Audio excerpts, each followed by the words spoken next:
Hello, welcome to my channel. I'm Tiffany, a retired librarian turned homeschool mom.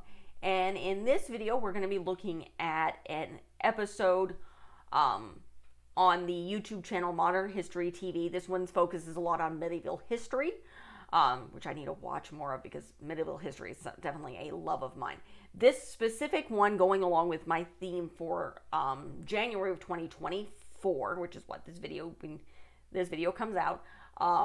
I'm filming this in May of 2023. But this one's specifically called The Biggest Sword. So in this episode, the host of the show is showing off three of his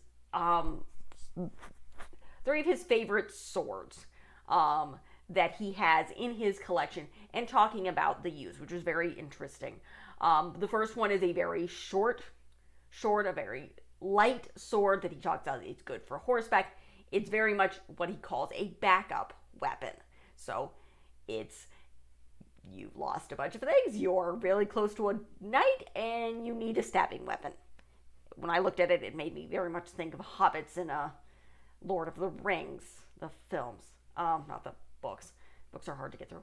But then he pulls out another sword. He gets another one that's more of a standard size sword. You could definitely, again, use it on horseback. It would very much work with getting through the individual cracks in various different plate armor. So it's a pretty standard medieval sword.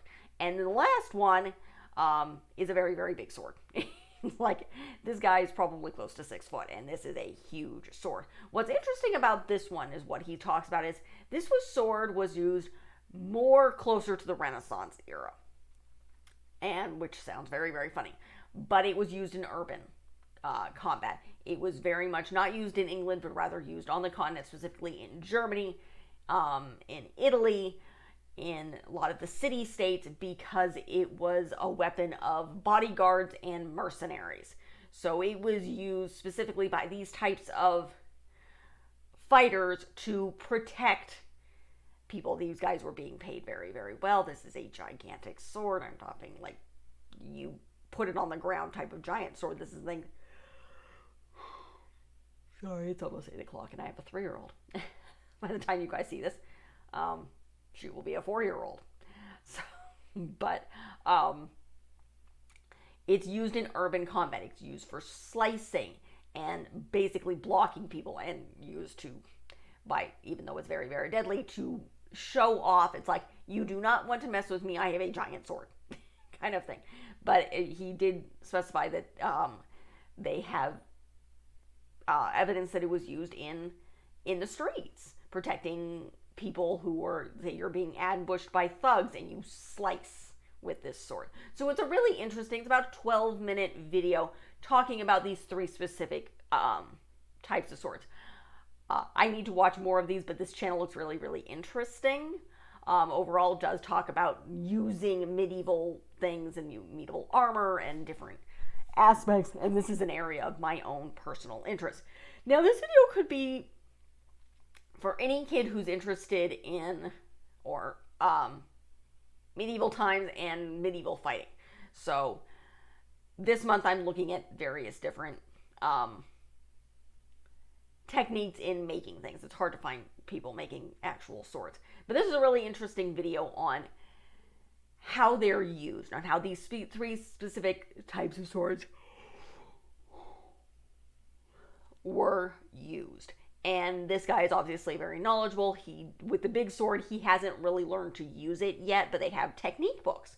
So they know how this was used and what ways the ways they actually used it. Again, this was primarily used on the continent, mostly in Germany and Italy. So that's where the big sword was used. The other ones were used obviously throughout Europe during the medieval and like early modern European times, the time of swords before guns, or at least early ages of guns, depending on how far you go. Further closer to the industrial age. So really great, interesting video when you're talking about medieval warfare and what swords were used and how these specific swords were used. this site is probably going to be a really great resource for that.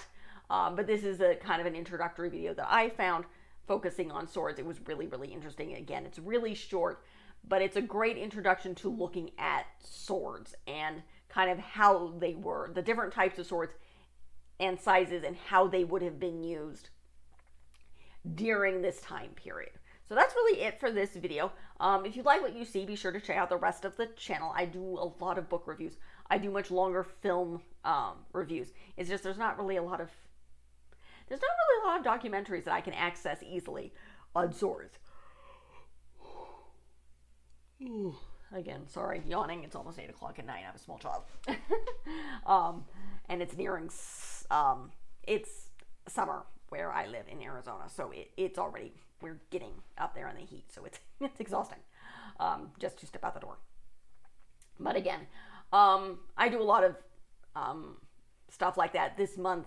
For January, when this is coming out, I am focusing on things like sword making and glass making and some more of the more interesting hobbies. Next month, I'm doing Black History Month. I'm doing Women's History Month in March. A lot of times I have a bunch of backup videos if you want on Irish History Month. But I'm doing Women's History Month this year. I'm focusing on the Titanic in April because it sunk and it's an interest. So then I'm focusing on Asian History Month in May, so that will be a year from now when I will, those videos will come out. Specifically Angel Island, because it's an interesting, forgotten part of history. Then the following month of June, I will be covering specifically Ellis Island and the immigration coming through that side of the country, doing both fiction and nonfiction. I try to bring in a lot of fiction books. July, I'm doing women inventors. August, I'm doing food. September, I'm doing an in-depth look into Beauty and the Beast. I have previously done this with Cinderella, where I look at the original story, at least the translated. I think both of these stories came out of France. So, or Germany. The Cinderella thing has 2 stories. But you can go out and check that, because I have I've looked through a bunch of different movies and the source material. I'm doing that with Beauty and the Beast this coming September. October, I'm doing space. I have done haunted stuff. You can check that out. November, I'm doing Diwali, which is a Hindu festival. I have done Native American stuff in the past, so it's just there's only so much I can do. And then December, I'm doing mysteries. And then I do book series. I've been doing that. This will be my 2nd year running doing book series along with everything else. So this year I'm covering Animorphs, Anne of Green Gables, The Boxcar Children, and the Wings of Fire series. So that's what's coming up. Last year I did the Princess Diaries, the Guardians of Ga'Hoole, Ali Finkel's Rules for Girls, and then I finished off, and that will be part of the beginning of this year as well, as Catherine Lasky. I did her Wolves of Beyond, and then the Bears of the Ice. So, and then, oh wait a minute, in between the Guardians of Ga'Hoole and Tamora Pierce, I did Tamora Pierce. I did, speaking medieval stuff, the Song of the Lioness Quartet and the Immortals Quartet. I have done her Circle of Magic stuff in the past. They were some of my first videos because they were my favorites of hers. I will get into more nightly stuff maybe 2025, because I do have both the Protector of the Small and Becca's series. I own those. So I will be doing those maybe in 2025. So check out the rest of the channel. I have a lot of stuff you can look at even right now. I am very consistent. Minimum of 2 videos a week. Normally it's 3 or 4. So like and subscribe. Leave a positive comment if you have one. Thank you.